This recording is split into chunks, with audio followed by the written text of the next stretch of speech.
Donc sur une vidéo précédente, je vous ai expliqué comment déguster le kéfir en temps normal, qui doit être une boisson agréable, en F1 comme en F2.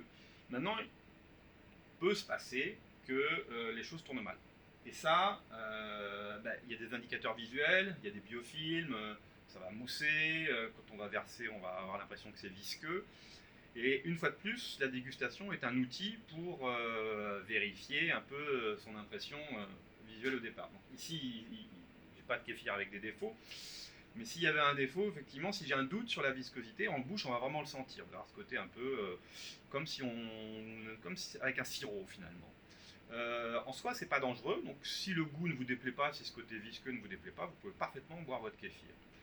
Là où il y a une petite alerte sur la dégustation, c'est au nez. C'est-à-dire que si au nez, on a dit que ça devait être agréable, que ça va sentir l'agrume, l'hibiscus ou la menthe si vous l'avez aromatisé, etc. Des arômes fermentaires mais qui sont jamais désagréables, c'est-à-dire que quand on rentre dans une boulangerie, ça sent la levure et aussi la réaction de Maillard du pain chaud, mais voilà, c'est pas désagréable.